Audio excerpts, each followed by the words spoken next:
Yooyyaa akkam jirtu dhaggeeffattootaaf daawwattoota kabajamoo qophii sona warraaqsaa torbanitti tokko isiniif dhiyaatu qabannee isiniif dhiyaannee jirraa qopheessee isiniif dhiyeessuun ogeessota har'aata biyyoolessa Oromiyaa waliin ani Haqaafan Fayyeera akkasuma ogeessota har'aata biyyoolessa Oromiyaa fi miseensota waraana bilisummaa Oromoo Jaal Daandii Jaallataa fi Jaal Mucucoo Jaawii istuudiyootti argamuu baga nagaan dhuftanii isiniin jechaa gara qabxii maree keenyaatti asumaan itti seennaa. Egaa mee Jaal Mucucoo yeroo ammaa haala TPLF keessa jirtu yookaan gareen Dibiratsiyooniin hoogganamanii fi haala Tigraay keessa jirtu gabaabinumaan mee irraa nuu jalqabaa. Tayyee jaalkiyyaa ulfaadhu haala qabatamaa amma gara kaaba impaayiritti yookaan gara kaaba Itoophiyaa kana yoo ilaalluun gooliisa guddaa keessa seenanii akka isaan jiranidha kan arguu jirru. TPLF waggoota 27 biyya bulcheenii erga 2018 achi gara Maqaleetti baqate as olaantummaan inni kaleessa qabu sun guutuun irraa olii gad ta'ee jira yookaan olaantummaa kaleessaa sana dhabee jiraanii. Abiyyi Ahmedis gara bulchiinsa aangootti gaafa ol dhufuun warraaqsa uummata Oromoo fi gaggeessaa ture sanaan wareegamanii qeerrootiin dhufee gara bulchiinsa aangootti ol ba'ellee xiyyeeffannaan isaa guddaan uummata Oromoo yeroo sana afaan damma dibatee sobee uummata Oromoo akka mootummaa isaa sana fakkeeffateeni TPLF dhaabi guddaan jiru kan isa mormuu danda'u isuma jedhee isarratti xiyyeeffatee isarratti duuleeni erga lola waggoota lama gaggeessanii booda waliigaltee Pirootoriyaatiin lolli isaanii xumurama malee ammallee bifa haaraadhaan goolama guddaa keessa galanii jiru jechuudha. Kana gaafa jennu TPLF'n garee lamatti akka isaan wal qoodanidha jechuudha. Gareen tokko garee Dibiratsiyoonii jedhuuni. Durattis gaafa lolli banamu sunis pirezidaantii naannoo Tigraay kan turee fi yeroo lolichaas immoo akka pirezidaantiitti ta'ee hooggansi TPLF isa ture jechuudha. Erga waliigaltee Pirootoriyaatiin booda garuu gareen sun waan isaan irratti wal dhaban ifaaf ifatti dubbachuu baatanus maqaa balleessii adda addaa walirratti gaggeessanii tokko garee TPLF garee Dibiratsiyoonii yoo ta'u gareen tokko immoo garee Geetaachoo Raddaa ta'e jechuudha. Geetaachoo Raddaa pirezidaantii bulchiinsa yeroo naannoo Tigraay ta'e. Kana gidduutti humni ittisa raayyaa humni ittisa Tigraay yookaan TDF kan jedhamu kun garee Dibiratsiyoonii akka ta'edha jechuudha. Yeroo mallattooleen garaagaraa kan ibsuuni. Amma kanan duraan maqaa wal balleessii ibsa garaagaraa walirratti babbaasaa turanii addatti immoo dhiyeenya kanaan bifuma adda ta'een aga Geetaachoon Maqaleedhaa baqatee Finfinnee galeeni. Dibiratsiyooniin caasaa isaa yookaan immoo gareen TPLF Dibiratsiyooniin hoogganamu bulchiinsa magaalotaa kan akka Maqalee dabalatee Addaagiraatii dabalatee bulchitoota godinaa iddoo ofii isaaniitti muudanii caasaa Geetaachoo Raddaa sana guutummaatti achi keessaa dhabamsiisanii caasaa isaaniitiin bakka buusanii akka isaan hojii eegalanidha jechuudha. Ebiin kanuma magaalaa Maqalee yoo ilaalleen ji'a 3 oliif hojiirra kan hin turreen amma erga Geetaachoon baqateen caasaa haaraan Dibiratsiyoon akka inni hojii eegalee kantiibaa magaalaa Maqalee jechuudha. Kanarratti ibsa balaaleffannaa adda addaa walirratti gaggeessisuu jiruuni gareen TPLF Dibiratsiyooniin gaggeeffamu Geetaachoo Raddaatiin gantuudha. Gantummaan irratti gaggeessedhaani. Hojii nama hojjechuu jiru caasaa Geetaachoo kana diiguun keenya kuni olaantummaa seeraa kabachiisuudhaa fi sirna bulchiinsa keenyaa jabeessuu waan jedhuudhaan malee akka inni jedhe sana fonqolcha mootummaa akka hin taanetti dubbataani. Geetaachoon immoo Finfinneetti ol baqatee kaanii gaanan baqadheen jedhuuni Abiyyi hojiidhaaf naa bilbilee haala qabatamaa Tigraay keessa jiru hubachiisuuf inni achi deemedhaani. Akkasiin balaaleffannaa guddaa fi goolamsa guddaa keessa seenanii jiruuni. Kana keessatti humni TDF yookaan humni ittisa Tigraay haalotuma isaaniirraa gaafa ilaallu akka waan garee Dibiratsiyoonii kanaa waliin jiranii tokkotti ta'aa jiru jechuudha. Hojii amma Dibiratsiyooniin gaggeessaa jiru kan lafa dhaabsisaa jiru yookaan caasaa Dibiratsiyoonii kana kan lafa qabsiisuuf jiru humnuma TDF kanaadha jechuudha. Kan jechuun humni TDF kun garee Dibiratsiyoonii waliin jira jechuudha. Walumaa galatti bulchiinsi mootummaa federaalaa garee Dibiratsiyoonii kanaan warra gartee namuusa cabse yookaan immoo waliigaltee Pirootoriyaa diige jedhee yeroo inni karaa dippilmaatotaatiif ibsa kennuun keessumaa ministeerri dhimma alaa kan jedhan Geedoon kun Dooktar Geedooniin sun yeroo dubbatuun akka gartee gareen Dibiratsiyoonii kun humna alaa yookaan humna gartee biyya Eertiraa wajjin akka isaan waliigalanii tokkotti maqaa balleessuuf yeroo isaan tattaafachaa jirantu jira jechuudha. Kan jechuun Gareen Dabretsiyoon immoo waan kana hunda keessaa akka hin qabne yeroo inni ofirraa ibsuufi inni TDF'n illee wanti hojjetamaa jiru waan rakkoo siyaasaati waan ta'eef siyaasaan furuu malee giddu seenummaa mootummaa federaalaa akka hin barbaachisne gareen TPLFis akkasitti ibsa baasaa jechuudha. Abiyyi Ahmed egaa waan inni godhu tarii akkuma jedhe kana humnaan naqee waliigaltee Eertiraa wajjin qabdu jedhanii lola kana eegalu ta'ee karaa nagaa karaa nagaa waliin haasa'anii furatu ta'ee waan ammatti beekuu baannus hagammaa deebii tokko hin kennine jechuudha. Karaa ministeera dhimma alaa sanaan akka waan humna alaatiin wal ta'ee jirutti maqaa balleessanii tarii akkas godhee maqaa isaanii erga balleesseen booda boratu tarkaanfii biraatti seenuu danda'a kan jedhu tilmaamni gara sanatti guddataa jechuudha. Hagammaatti garuu waan ifa ta'ee kanaaf kana ta'ee wanti inni adda baasee bulchiinsa Abiyyi Ahmed waa'ee isaanii irratti kennee hin jiru jechuudha. Meegaa jaaldaandii gaaffii keenya lammeessoo yookaan maree keenya lammeessootiin Geetaachoo Raddaa achi ol dhufee baqatee ibsa baroonni baasaa ture argaa turre. Mee Geetaachoon hireensaa maal ta'a? Ammoo gaafa dhufee ibsa baasee akka federaalli gidduu seenuuf yookaan immoo waamicha wayiilleen akka dhiyeessuu wayii haasaa ture. Waan kun maal harkisuuf deemaa? Hireensaa immoo maal ta'uuf deema jettee yaadda? Baay'ee ulfaadhu jaala kiyya. Hireen Geetaachoo waan inni ta'uu malu waan akkasuma tilmaamuuf nama rakkisullee miti. Ammoo dhugaa argitee warri kaabaa kun lola waggaa 2 dura geggeeffamaa turanii mootummaa federaalaa kana duukaa irratti lola walirratti isaan taasisaa turaniini lubbuu miliyoonotatti lakkaa'amutu dhumatee ammoo dhugaa itti dhabamanii maan isaanii itti kitimame kana tikfachuu fi namni akka salphaatti yookiin immoo akka laayyootti namaa fi hiree isaa dabarsee namaaf laatu hin jiru. Geetaachoon duraan illee dubbii himaa ture argite. Ammoo bulchiinsa haala yeroo godhee Abiyyi itti fayyadamuu fi yeroo sanaaf kan inni bulchiinsa haala yeroo Tigraay godhamee kan inni kaa'ame. Sun immoo akka naannoon Tigraay barbaaduu fi akka gareen Dabretsiyooniin gaggeeffamu humni waraanaa argitee harkuma Dabretsiyoon jira. Hireen biyya tokko immoo kan isheen bilisummaa ishee yookiin immoo birmadummaa ishee ittiin eeggattu humni isheen itti abdattu waraana. Waraanni harki inni jiru immoo harka Dabretsiyoon. Uummati biyyichaa argitee gama meeqaaniyyuu butamee wareegamni isaan kaffalanii harkaa fuudhamee waliigalteen Piriitooriyaa sun illee kaa'amee fi waliigaltee sana illee mootummaan federaalaa kun cabsee fi kan inni jiru. Ta'us guutummaa guutuutti 0.5 waan irraa eegee fi tokko illee hin qabu jechuudha. Tokko humna gama Eertiraatiin fidee dabootti kadhatee jara TPLF kana cafaqe sana humna sanallee akka achi keessaa baasutti ture. Ammoo gama warri Amaaraa kun daangaa sana ce'anii waan sana weerara gama TPLF irratti taasisan sanallee akka sirreessuuf ture. Waan tokkollee waan eege tokkollee hin qabu jechuudha.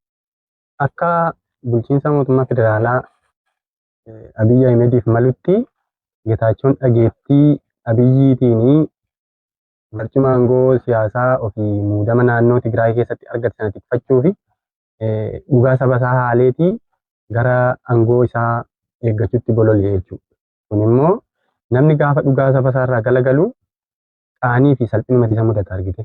Jarri warri Tigraay kun argite uummati Tigraay gabroomes bilisoomes dhamdhama hadhaa gabrummaa fi midhaan bilisummaa hin qabdu walqixxee dhandhamee argeera. Kana gaafa hin jedhu hireen gabrummaa maal akka isheen nama gootuu fi hireen bilisummaa maal akka isheen namaaf iddee dhuftu badhaadhinnii fi bal'inni waan ofii irratti abbaa ta'anii ajajuu fi walabummaa fi birmadummaa ofii qaban keessatti akkamitti akka jiraachuu danda'anii fi yeroo gabrummaa sana keessatti akkam akka ta'aa turan isaan ni beeku jechuudha. Kana tolchanii waan beekanii fi akka laayyootti hiree isaanii dabarsanii kennuun barbaadan. Namichi kun humni waraanaa inni jeneraalota waraanaa dhiyeenya kanarraa buusuuf yaalii godhee waraqaan mootummaa federaalaa irraa gaditti barreeffameeti. Kan ammoo dhugoomsuuf jecha akkuma Abiyyi Ahmed irraa waraqaan itti barreeffame sanaaniti jeneraalota sadii akka hojiirraa geggeessutti akka mootummaa naannoo Tigraay ta'etti ibsa baasee jechuudha. Jarrillee waan kanaan caasaa Geetaachoo Raddaa kana diiguudhaani gareen Dabretsiyoon kun caasaa mataa isaanii ijaarratanii naannoo isaanii keessatti dhuunfatanii kan isaan jirani. Sabichillee itti gammadeeti kan inni jiru. Maal jennaan lola waggaa 2 geggeeffame keessatti aarsaa gurguddaadha kan isaan kaffalanii lubbuu qaalii lubbuu miliyoonotatti lakkaa'amu ilmaan ol adeemoo kanaan dura waan gabrummaan isaan godhe waan beekaniif itti cichanii falmatanii daboo itti kadhatee biyya keessaa fi biyyoota ollaa kanneen akka Eertiraa kan itti affeeree isaan cafaqe. Kana keessatti miidhama isaan irra ga'e isaan ni beeku waan ta'eef ammatti lola barbaaduu baataniyyuu garuu hiree gabrummaa sanatti dukkana duraan keessa turanii keessaa ba'anii bilisoomanii turan sana keessatti waan dargiin isaan irratti raawwate wantoota hedduu waan beekanii fi carraa sana deebanii banuuf hin barbaadan. Hireen Getaachoo immoo waan inni ta'uu malu saba isaa ganee wanta sirna koloneeffataa yookiin immoo sirna gabroonfataa mootummaa bilchiqinnaa kana Abiyyi Ahimeditti wanta baqatee dhaqee kooluu galee dhugaa saba Tigraay kana dhugaa saba isaa wanta dabarsee kennee fi fudhatamummaa tokko illee hin qabu. Kanaafuu carraan inni deebi'ee saba isaa duukaa jiraachuyyuu hin jiru jechuudha walumaa galatti. Waan inni barbaadu mootummaa federaalaa irraa jigiidha kan inni argite. Jiddugaltummaa jechuun humna waraanaa dirree Tigraay irratti gareen Dabratsiyoonii fonqolcha irratti gaggeessan jedhee kan inni dubbatu suni mootummaan federaalaa humna waraanaan deeggaree lolli lammaffaa akka uummata Tigraay san irratti labsamuuf argite. Dirreen Tigraay ammas illee akka deebi'ee dirree waraanaa ta'uu kan inni barbaade. Isa kana immoo hin barbaadan jarri waan ta'eef yeroo kana keessatti waan inni harkisee dhufu gara kaabaa kana keessatti dubbiin tuttuqqaan jiru kun mudannaan wal waraansaa dhalachuu ni mala. Ni malaa caalaayyuu argitee mootummaan federaalaa maqaa seera kabachiisuu jedhuuni akkuma Getaachoon Raddaa gargaarsa humna federaalaa gaafateeni sana hordofee deemuu mala. Tuttuqqaan gama Eertiraadhaan jiru walgaareffannaan gama Eertiraa fi mootummaa Itoophiyaa kana gidduu jiru daran jabaatee humna waraanaa haga gara daangaatti walitti bubbutachuutti kan isaan jiranii jechuudha. Wanti sun yoo mudate kufaatii mootummaa sirna bilchiginnaa kana kuffisuu fi ariifachiisaa jedheen yaadan. Kamitti jennaan ilumaatu argitee humni waraanaa biyya kanaa sabaaf sablammoonni biyya kana keessa jiranii mirga hiree mataa isaanii murteeffachuuf jecha falmaa dhaawaa kan gaggeessaa jiranii. Sabaaf sablammiin kamiyyuu waraana mataa isaa ijaarrateeti kan inni mootummaa kana ofirraa fincilaa jiru jechuudha. Kana keessatti waraanni mootummaa federaalaa kuni wal waraansa biyya kana keessatti gaggeeffamurraan kan ka'e abdii murannaa humna mootummaa federaalaa kanarraan dhabuurraanii keessaati kan inni harka kennachaa jiru garii dhiiseeti gara jiru dhuunfaatti deebi'aa gara saba isaatti illee deebi'ee kan mootummichuma irratti fincila gaggeessaa jiru danuudha jechuudha. Isa kanaafi gaafa lolli gama Eertiraatiin yookiin immoo gama TPLF kanatti mudate argitee warri hiree mataa isaanii falmachuu fi impaayiratii keessaa sabaaf sablammiin carraaqachaa jiru kuni baay'ee itti laafataa jechuudha. Carraan sun uumame taanaan mootummaan kun silattuu humna hin qabu kufaatiif qarqarra waan ga'ee jiruu fi carraa sabaaf sablammiin hiree isaa murteeffachuuf itti dhiyaate wayii natti fakkaate natti mul'ata argite. Baay'ee jaalkii yaada kee ammaa irratti waan ani hubadheesi yaaduma kee akkuma ammaa kanatti itti dabaluu fedhuuni. Walumaa gala bu'uurumarraa waliigalteen Piriitooriyaa kun akka inni waliigalteen sun gama lammanii qaamni lammanuu yoo agartee fedhii nagaatiif yookaan immoo jibba waraanarraan kan ka'e kan walitti dhufanii miti. Hundum lamman isaanii yoo yeroo isaatti haaluma hanqina dippiloomaasii hanqina loojistiikii keessoo isaanitti mudate sana yeroo bitannaaf waan godhan fakkaata. Amma bulchiinsa biyyaa Ahmedis waliigaltee Piriitooriyaa sana erga mallatteessee deebi'asii waan sana milkeessuuf wanti hojiin itti seenu tokko illee hin jiru jechuudha. Akkuma waraqaatti waan sana mallatteessanii fira deebi'anii galan malee waggaa lama fixuuf miti almost waan waggaa lama fixanidha iyyuu. Kana keessatti wanti isaan hojjetanii milkaneessan tokko illee hin jiru. Warri sunis yeroo sanatti uummata Tigraayis ta'e akka waraana TDF'tti haalli itti ulfaatanii naanii waan yeroo bitannaadhaaf godhan fakkaatan akka inni hubadhu iyyuu. Waliigalteen mallatteeffame tokko turtii ji'a lamaa keessatti iyyuu waan isaan DDR isaan jedhan sunis hagammaa waggaa lamaan faarfama malee hojiitti wanti seename hin jiru jechuudha. Yeroo gama lammaniin iyyuu waan isaan yeroo bitannaadhaaf itti seenan fakkaataa jechuudha. Kan jechuun bu'uurumarraa fedhii nagaatiif yookaan immoo jibbaa lolarraan kan ka'e jibbaa lolaatiin akka wantichi waliigalteen kun hin taasifamne waan agarsiisu. Lolli isaanii kun yookaan waan isaanii kun xumurri isaa dirqama waanuma lolumaan xumura argatu fakkaataa jechuudha. Ituu fedhii nagaa qabaataniiru ta'e waggaa lamaan kana keessatti waan kun guutuun xumurama ture jechuudha. Amma kana ga'anii. So waan isaan haala isaanii kanarraa waan asitti tilmaamtuuni jarri kun karaa nagaadhaaf akka isaan jedhanii waliigaltee Piriitooriyaa jedhanii faarsan kun dippiloomaasiidhuma ittiin dalagachuuf waan godhanidha malee bu'uuraan namuu maqaa tolfatee boriitu itti gaafatamummaa jalaa bu'uuf waan isaan ija dippiloomaatotaa biratti dalagan fakkaata malee carraa isaanii rakkoo isaanii kana karaa kanaan karaa sirriidhaan hin furatananii yaaduun ulfaataan. Akka jaalkii amma kaase kanatti egereen Geetaachoo Raddaa maal ta'a sanni jedheti akkuma inni jedhe sirri Geetaachoo Raddaa filannoo inni qabu kana booda Maqaleetti deebi'ee yoo tarii jarra san dhiifama gaafatee jarra sun dhiifama godhanii jara waliin hojjete uummachi Finfinnee waanuma deebi'u iyyuu hin fakkaatu waanuma gaa miidiyaa irratti afaaniin dhaadatan fakkaata malee haala keessoo isaa yoo ilaaltuni warri sun waraanni TDF sun guutuun garee Dabratsiyoon jalatti hiriiree jira jechuun inni guutummaa guututti bahee jira jechuudha. Inni akkuma warruma gartee miseensuma yookaan immoo waanuma qondaaluma xiqqoo wayii tokko biyyi itti kennee garee biyya jalatti yoo hojjete malee hireen achitti deebi'ee akkas qabee Tigraay irratti murteessuuf qabu akka kaleessa dheengaddaa sun waan jiru natti hin fakkaatu. Tufamee baheeraanii caasaan Dabratsiyoonii guutummaatti lafa dhaabbateera. Caasaan isaa guutummaatti Tigraay keessaa badeera jechuudha. Akka kantiibonni magaalaa Addagraatii Maqalee dabalatee bulchitoonni godinaa guutuun diigamanii dhumaniiru jechuudha. Waanumatti deebi'u iyyuu hin qabu jechuudha. So egereen isaa manuma bilchiginnaatti yookaan amma umuriin Abiyyi Ahmedii jirtutti Abiyyi Ahmediin akkaataa inni kenneef yoo inni kabaja kenneef bakka kenneef waliin hojjechuu yoo kanaan ala ta'e innis tufamee gatamu malee egereen isaa biraan jedhadhee yaaduma isaa irratti dabaluuf hin jedhe. Impaayerii diigamuu geesseettiitu hin taane diigamteetti yoo inni gudunfaa'uma waan hafte wayii natti fakkaata. Haalli amma impaayerattiin keessa jirtu gaa muddama hamtuudha. Aga guyyaa irraatti Geetaachoo Raddaa federaalaan naqaqqabaa waan jedhu yookiin immoo humna isaa walakka ta'ee dubbatee ture. Garuu hagammaatti waan kaase illee hin qabu. Waan dubbatee hin qabu Abiyyi Ahmed waraanni kana sanaan hin jiru moggaadhumatti kallattii jiruun waraana moggaatti butuun alatti kun maal agarsiisa? Sodaa guddaa keessa seentee akka jirtuu fi ergitee uummata dabalatee waraanuma isaa waliin illee wal dhabdeetu uumamaa wal jibbuu wal hajeeffataniiru amma. Impaayeratti keessa warri meeshaa baatanii deemanii loltuudha kan jedhanii impaayeratti maaf kan lolan raayyaa ittisa biyyaa dabalatee maqaalee adda addaa moggaafatanii kanneen impaayeratti keessa qawwee baatanii uummata iraarsaa oolan kun gara waraana bilisummaa Oromootis ta'ee kallattii adda addaatiin uffannaa jijjiirratanii keessaa badaa jiru jechuudha. Kana waanuma argaa oolluudha. Sun maal agarsiisa? Waraanni illee ganuurra gaheeraa jira. Waraanni jibbeeraa jechuudha. Sun immoo xumuruma impaayera sanaa kan agarsiisuu fi kufaatii ishee kan agarsiisudha jechuudha. Ammoo uummatas yoo ilaalte hojjettoota isaallee yoo ilaalte hajeeffataniiru jechuudha. Bishaanni argitee gaafa goguuf jedhuti goguuf gaafa jedhu yookaan guuf gaafa jedhu na ja'a. Gaafa ajaa'u immoo waan baay'eetu jira. Busaasi qabsiisaa dhukkubaalee adda addaaf si saaxilaa jechuudha. Impaayerri akkuma kanarra geesseerti jechuudha. Hajeeffateera jechuudha. Uummannis hajeeffatee jira. Hojjetaa mootummaanis akka kana waraanni isaa dabalatee kallattii hundaanuu namnuu sirba giddii isa jedhan humnaan isatti sirboo simbulchaa amma waan jedhu wayiidhaaf yoo ta'e nala afaan qawweetti qabee yoo ta'e nala hundumtuu naannolee kanneen biroo dabalatee dirqamaan bulchuu yoo ta'e nala jibbamee jibba isa dhumaa impaayera diigamsa dhumaarra geesseerti.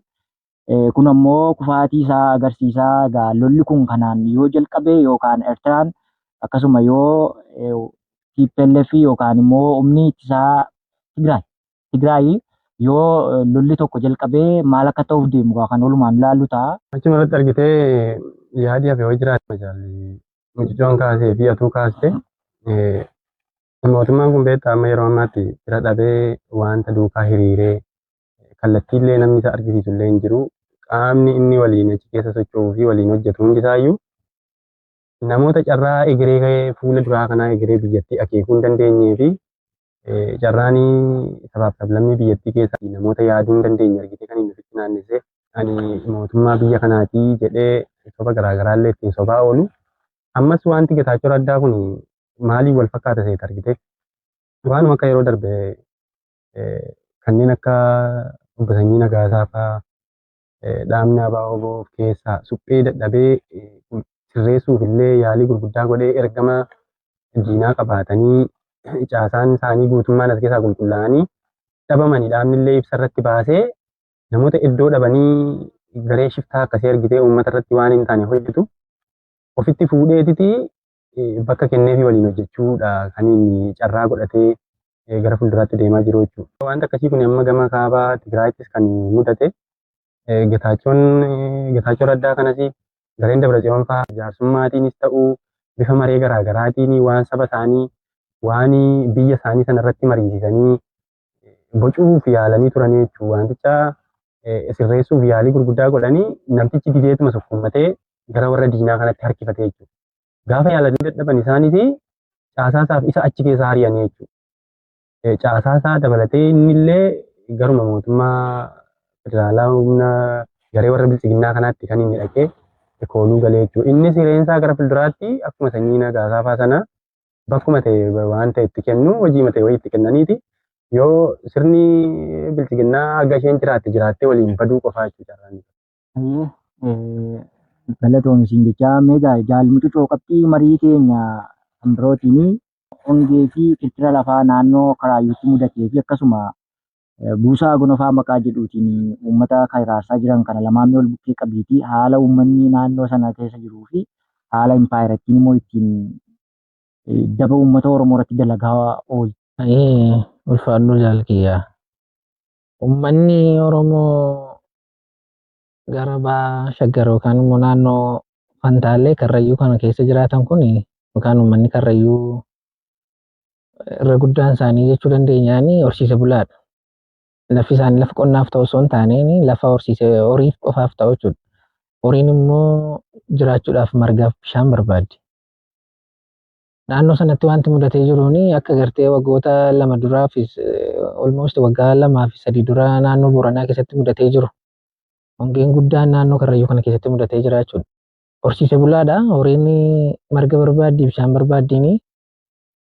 Yoo naannoo sana keessa sababa hongeetiin ta'e yookiin ollaatti godaanee yookiin immoo haala wayii tokko mijeessanii fi bulchiinsi biyya bulchaa jiru yookaan haalli qaamni mootummaan jiraate sila birmatamee fi waan sun haala mijeeffamee horiin isaa sun dandamachiifamtiif turte jechuudha. Osuma immoo kun kanaan jiruun yeroo dhiyoo asii kirkira lafaa naannoo Fantaalee fi naannoo Mataaraa kan keessatti mudateen irra guddoon uummati miidhame isaanumaa jechuudha. Uummati kun silayyuu hongee sababa hongeetiin horii jalaa dhumtee beelaaf dheebuudhaan dararamaa jiraanii ittummoo kirkira lafaatiin lafuma kaleessa beeku keessaa iyyuu buqqifamee jira jechuudha. Amma haala qabatamaa biyya keenya yookaan sadarkaa biyya keenyaa kanatti iyyuu isaaf naffeerre malee utuu ajandaa nam siyaasaa guddaan kun raafamuu baateen uummati kun uummata gurra argachuu qabu ture jechuudha. Gabaabumatti tokko haala rakkina isaanii keessa jiru kana uummata Oromoo keessaa fala jiru. Uummanni Oromoo fira biraan qabu waluma isaatii yoo wal gargaare malee. So uummata Karrayyuu akkas sababa hongeetiif sababa kirkira lafaatiin akkas rakkatee dhiphataa jiruuni. Kanaaf uummata Oromoo alaaf keessa jiruuni haala sagantaa ajandaa diinni guyyaa guyyaadhaan uumu kana qofa hordofuu dhiiseenii waan uummati isaa keessa jiru laateen ilaalee rakkina uummata Karrayyuu kana waliif birmachuu qabaa jechuudha. Kun dhaamsa. Gama bulchiinsa amma maqaa mootummaa Oromootiin kiiloo 4 keessaa kan sirbaa jirutti yoo deebinuuni guutuu Oromiyaa keessatti maqaa buusaaf gonofa jedhuuni buusaaf gonofa jechuun kan waan yeroo rakkootiif ol kaa'atanii jechuudha. Duuruma sarraa hiika sarraa. Isaan kun garuu maqaa Oromoo kanaan da'oo godhatanii akka waan uummata irraa gaafa fuudhan deebi'ee uummatuma keenya rakkatee fi wantoota rakkateen furra jedhanii walitti guuratu isaan guutummaa isaatti garuu milishaa isaaniitiif yookaan immoo waajjira milishaa isaaniitiif oolfatu jechuudha. Har'aaf immoo waraana isaanii waraanota isaanii kan biroo sooruu jechuudha. Osoo qabeenyi miti maqaa buusaa gonofaa kanaan yoo guuramu uummata kanaaf qaqqabeera ta'e sila ajaa'ibaan. Isaan garuu guutuu Oromiyaa kutaalee biroo keessaanii saamicha isaanii waraana isaaniitiif milishaa isaaniitiin sooruuf jedhanii maqaa buusaa gonofaatiin uummata Oromoo saamaa oolu achi immoo uummata Oromoo akkasiin dhumaa jira jechuudha.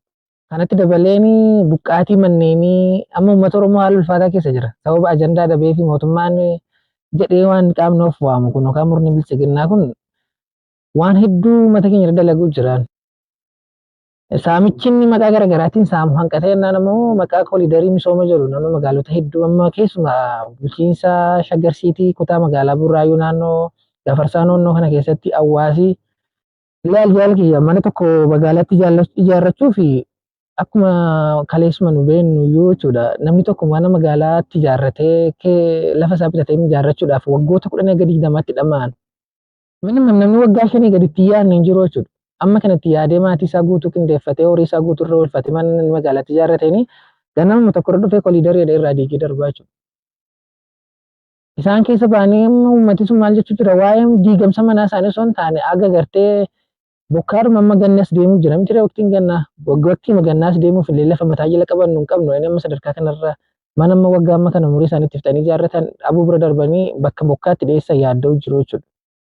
Inni garuu misoomii jedhama koolidarii magaalaa bareedeera jedhee suuraa irratti ka'ee inni uummata addunyaatiif uummata addunyaa fi dippiloomaatota ittiin goggoobsuuf waan inni godhudha jechuudha. Taateen kun keessumaa naannoo bulchiinsa Shaggarsiitii kutaa magaalaa Burraayyuu naannoo Gafarsaa naannootti baay'ee humnaa ol akka ta'ee fi uummatni akka isaanitti waan godhan dhabanii malee akka isaanitti dubbatan yoo ilaaltanii baay'ee ulfaataa jechuudha. Kan biraan waama kanaaf buqqaatii manneenii kana wal qabatee naannoo Jimmaas yoo fudhanneeni magaalaan Jimmaa yeroo darbeeni Jimmaa Roomaa goonadha yeroo dubbachuu deeme sana magaalaan Jimmaa magaalotuma biyya kanaa jiran keessaa kan tarsiimoo kiyya fudhateeni buqqaatii manneenii kanas manni koo buqqeeree guyyaa tokko hin dubbanne hin jiru jedha. Yoo kana garuu odeessaaleen bahuu jiran miidiyaalee garaagaraa irra deemuu jiran hanga gartee suuqii fa'aa yookaan immoo dukkaana adda addaati kan saamsameera jedhamee namarratti cufu durii gibira kaffaluu diddanii. Har'a garuu halluu kolidarichaaf halluu magaalichaaf ta'u yuunifoormii halluu wal fakkaataa gochuu fedha waan ta'eef halluu kaffaluu diddeenii maaloo kolidarii kaffaluu diddee jechuudhaani nama mana keessa ciisu mana dudduubaan irratti saamsameera jedhee irratti saamsaa jira jechuudha. Haalli uummanni Oromoo keessa jiru waan baay'ee ulfaataaf nama gaddisiisaadha jechuudha. Falli jiruuni bulchiinsa amma akkas ta'e uummata kan dararaa jiruuni uummata Oromoo aguma danda'ee fi waan danda'uun waliin wal ta'een sirna kana ofirraa dhabamsiisuu qofaa jechuudha. Tasii jaalkiyyaan rakkoo uummanni Oromoo keessa jiru keessatti iyyuu maqaa buusaa gonofaa akkasuma gibiraa maqaa waan meeqaa kaasuudhaan uummata iraarsaa ooluu silaa deebi'ee gargaaruuf kan malee gaaffii yookaan maree keenya xumuraatiin jaaldaandimee waan kanarraa akkatti dubbattuun fedha. Haala amma deemaa jirruuni lolli jabaataan kanaan duraarraa banamuuf akka deemu humna namaa fayyadamuudhaaf akka deemuuf jiru tuuqoo irraa mul'ata. Raafama siyaasaa impaayiraattii keessatti mudatee jiru. Uummanni Oromoo maal gochuu qaba? Maaltu immoo irraa eegama? Akkam gochuu qaba? Uummanni rakkoo hamaa keessa jiru kun ammallee dabalee rakkoo biraaf saaxiluu deemuu jira. Ati akka ta'e maal gorsita? Maal jecha mee kanarraa waa gabaabinuma? Raafama siyaasaa impaayiraattiin amma ishee mudatee jiru keessatti uummati Oromoo maal akka inni gochuu qabu argitee uummati Oromoo nuti irraa dhalannee ammoo nuti immoo rakkoo uummata Oromoo kanaa fi agartuudha. Nuti rakkoo uummata Oromoo ilaalaa immoo warra rakkoo Oromoo furmaata itti gochuu fi gara dirree qabsootti gadi ba'e waan ta'eef uummata Oromoo akeekuu haala yerootti ta'aa jiruu fi taatee hammeenya achii asii rakkoo uummata Oromootti dhufu kana uummata Oromoo yerootti yaadachiisuudhaanii dadammaqsuu fi si'eessuun dirqama nurra jirullee jedhanii yaada waan ta'eef uummati Oromoo waan inni gochuu qabu. Amma argitee baroota dhufaa darbaa sirni impaayiraattii yeroo mootonni biyyattii bulchaa turan argitee maqaa Habashaa kana dhahatanii diganii isaan biyya kana bulchaa turani. Ammoo yeroo sana keessatti uummata Oromoo dammaqaan turre jechuudha. Waan meeqaan kan inni ganame qabsoo aarsaa inni keessatti hin kaffaliin hin jiru jechuudha. Wal waraansa impaayiraattii keessatti gaggeeffamaa ture kamiyyuu keessatti loloota isaan barbaachifne irratti hirmaateeti injifannoo warruma ormaatii fi humna ta'ee qoraan ta'eeti ilmaan isaa itti dhabamee itti kitimamee uummati Oromoo waanjoo gabrummaa kana baateetuma kan inni ture jechuudha. Amma isa kanaa fi yeroo ammaa kana keessatti uummata Oromoo dammaqaadhaa dammaqeellee jira. Qabsoo bilisummaa Oromoo ABO geggeessaa jiru cinaarree hiriiree humna nuu ta'ee rakkina uummata Oromoo kana baannee nuti furtuu taanee fi akka nuti galma geenyuu fi shoora uummati Oromoo taphataa jirullee waan guddaadha. Waan akka laayyootti ilaalamu miti. Uummati Oromoo dammaqaa miti jechuuf osoo hin taane ammallee dammaqiinsi uummata Oromoo kanaan dura qaburraan caalaatti amma yeroon isaa yeroo maayii xumura gabrummaatti goonu waan ta'eef argitee sabaaf sablammiin biyyattii keessa jiru akkuma duraan dubbannee hidhateetiin impaayira kanatti kan inni ofirraa lolachu. Uummati Oromoo jiila qaba argitee. Yoon kana godhe karaa kanaanatti dhufaa miidhaa akkasiitu narratti dhufaa wanta akkasiitiin bifa dhokataatiin sirna kana ofirraa balaaleffachuu fi qabsoo irratti gaggeessuutti jira. Amma yeroon itti ifa ba'anii sirna kana ofirraa fonqolchuu fi dammaqiinsi uummati Oromoo kutaalee Oromiyaa keessa cufa jiru yeroon inni itti dammaqee waraana bilisummaa Oromoo cinaa hiriiree humna waraana bilisummaa Oromoo fi ta'ee humna danda'uu fi qabeenyaa danda'uun tumseetii qabsoo bilisummaa Oromoo kanatti xumura godhee boqonnaa waaraa fi nageenya waaraa dhuunfachuu qaba jedheeni yaada.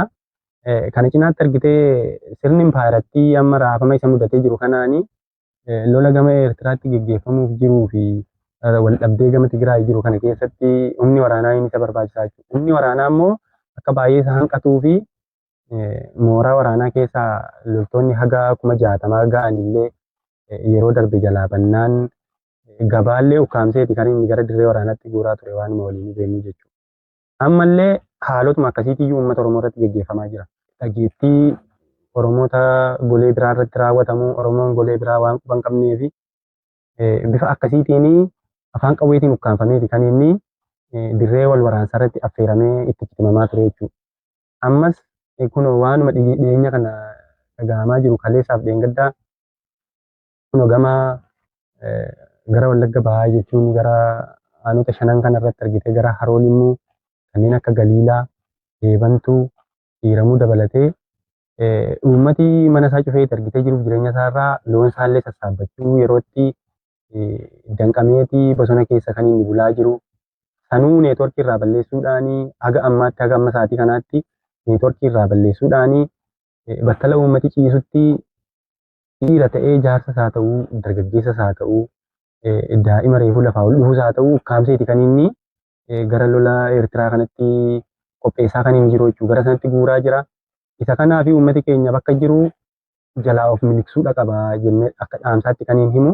Magaalaarra kan jiru baadiyyaarra kan jiru uummati Oromoo bakka jiraatu kamittiyyuu lola hin barbaachifnee fi akka hin affeeramne mootummaan kun humna hin qabu waan ta'eef uummata Oromoo akkuma yeroo baadimmee fi shiraaroo sanarratti uummata Oromoo jimlaadhaan ukkaamsanii geessanii ficcisiisanii barcuma siyaasaa isaanii tikfachaa turan sana ammallee gochaadhuma yeroo sanaa irra deebiidhaanii raawwachuuni barcuma siyaasaa isaa of jalatti tursuu barbaadaa jechuudha.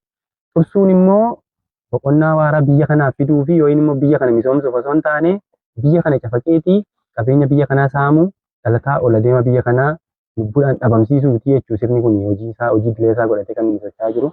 Isa kanaaf uummanni keenya dammaqaa ta'ee bifa kamiiniyyuu wal waraansa mootummaan gama sanatti uummata keenya affeeruuf deemu kana halkaniif guyyaa ofirraa dammaqee ofirraa eeguudha qaba.